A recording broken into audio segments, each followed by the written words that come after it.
The reports issued recently by the Ad hoc Liaison Committee, the United Nations, the World Bank, and the International Monetary Fund, we believe have confirmed and lauded what has been accomplished and have considered it a remarkable and unprecedented model. The consensus conclusion of the Ad hoc Liaison Committee of donor countries a few days ago here in this city described what has been accomplished as, quote, a remarkable international success story, unquote, and confirmed the readiness of the Palestinian people and their institutions for the immediate independence of the state of Palestine.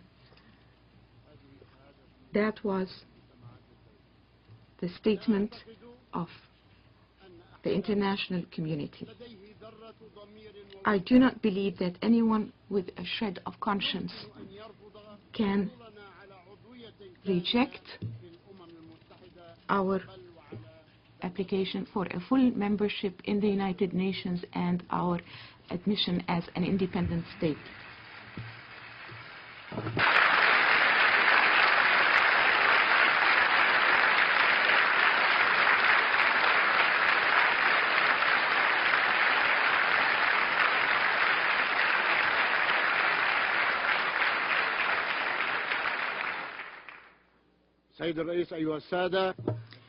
Mr. President, Excellencies, ladies and gentlemen, it is no longer possible to redress the issue of the blocked horizon of the peace talks with the same means and methods that have repeatedly been tried and proven unsuccessful over the past years.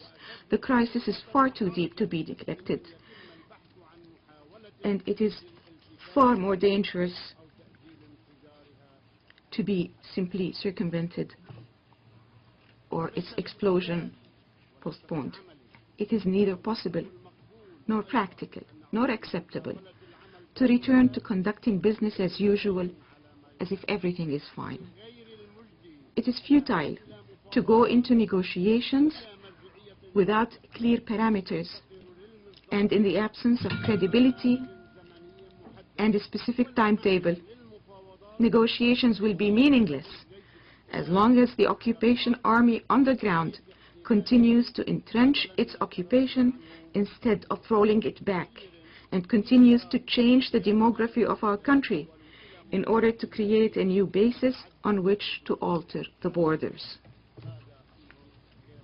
This is totally unacceptable.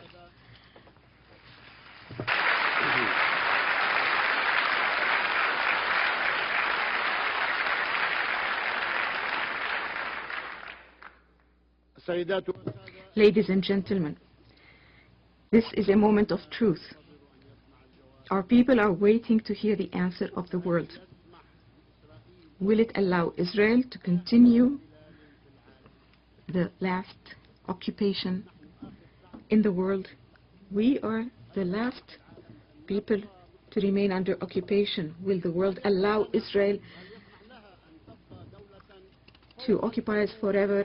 And will it allow Israel to remain a state above the law and accountability? Will it allow Israel to continue rejecting the resolutions of the Security Council and the General Assembly of the United Nations and the International Court of Justice and the positions of the overwhelming majority of countries in the world? Is this acceptable? Mr. President, the heart of the crisis in our area is very, very simple and obvious. Either there is those who believe that we are an unnecessary people, unwanted people in the Middle East, or those who believe that in fact there is a missing state that needs to be established immediately.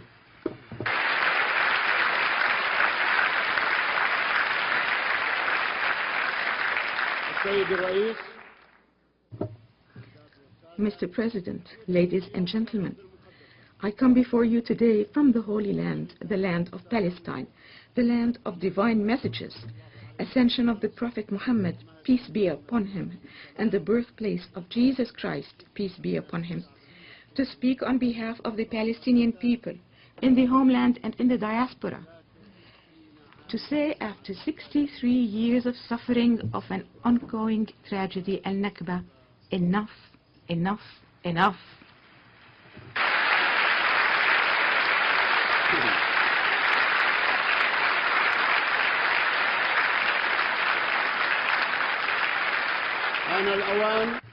It is time for the Palestinian people to gain their freedom and independence.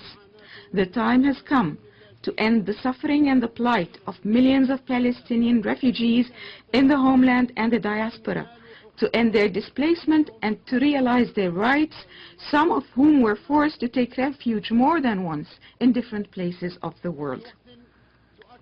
At a time when the Arab peoples affirm their quest for democracy in what is called now the Arab Spring, the time has come also for the Palestinian Spring, the time for independence.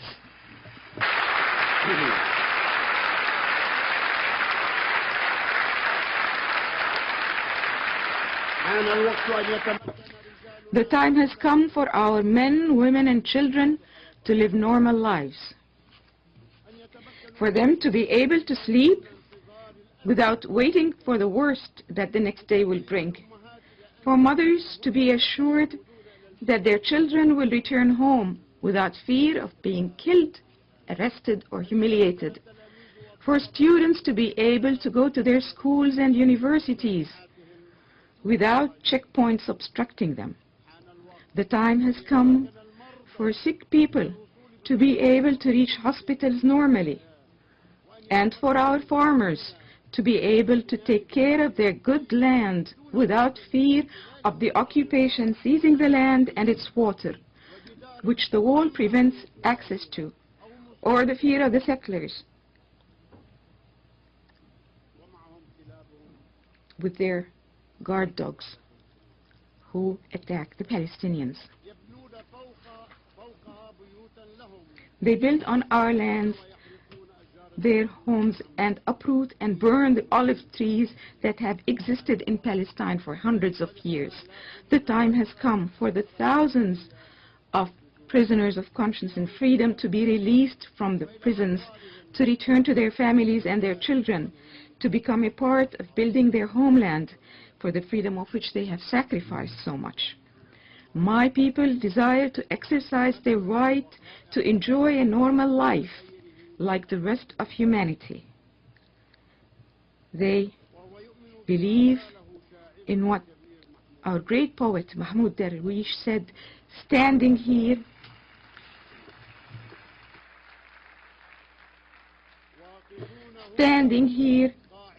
staying here, permanent here, eternal here, and we have one goal, one goal, one goal, to be, and we shall be.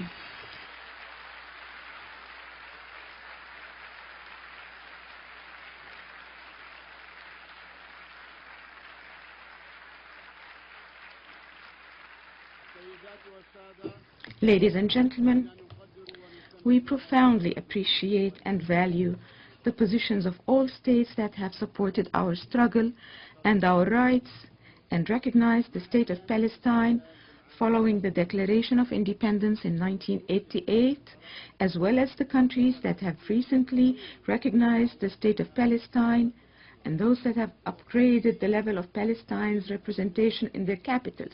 I also salute the Secretary General, Mr. Ban Ki-moon, who said a few days ago a word of truth, that the Palestinian state should have been established years ago.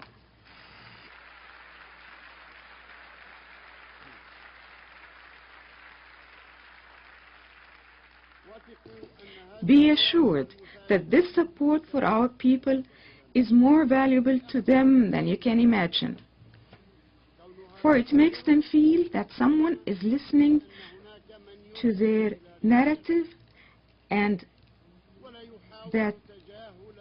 does not try to ignore the tragedy and the horrors of al-Nakba and the occupation from which they have so suffered. and it reinforces their hope that stems from the belief that justice is possible in this world. For the loss of hope is the most ferocious enemy of peace, and despair is the strongest ally of extremism. I say, the time has come for my courageous and proud people, after decades of displacement and colonial occupation and ceaseless suffering, to live like other peoples of the earth, free in a sovereign and independent homeland.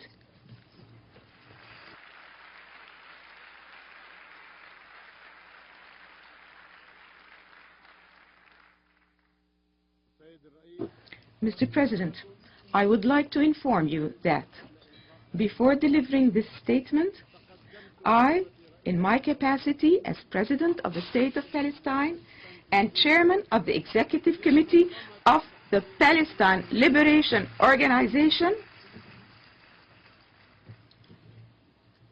submitted to His Excellency Mr. Ban Ki-moon, Secretary General of the United Nations, an application for the admission of Palestine on the basis of the borders of June 4, 1967, with Al-Quds al-Sharif as its capital, as a full member of the United Nations.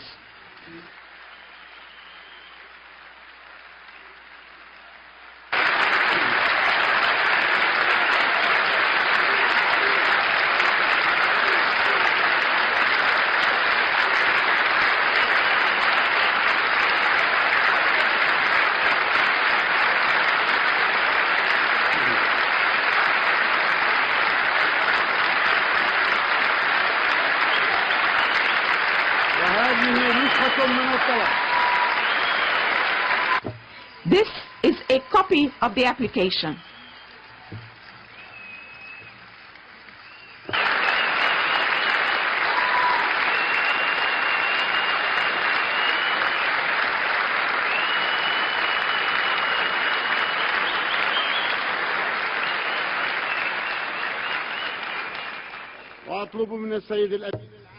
I call upon Mr. Secretary General to expedite transmittal of our request to the Security Council. And I call upon the distinguished members of the Security Council to vote in favor of our full membership. I also appeal to the states that have not yet done so to recognize the State of Palestine.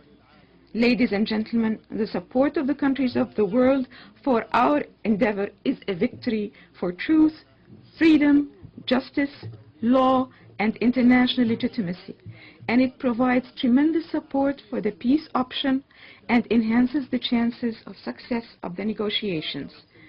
Excellencies, ladies and gentlemen, your support for the establishment of the State of Palestine and for its admission to the United Nations as a full member is the greatest contribution to peacemaking in the land of peace and throughout the world.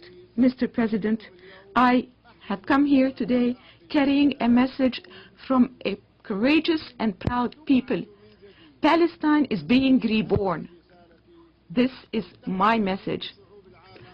May all the people of the world stand with the people of Palestine as it marches steadfastly to its appointment with history, with freedom, with independence right now. And I hope that we shall not wait for long. Thank you all.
We shall now continue the general debate.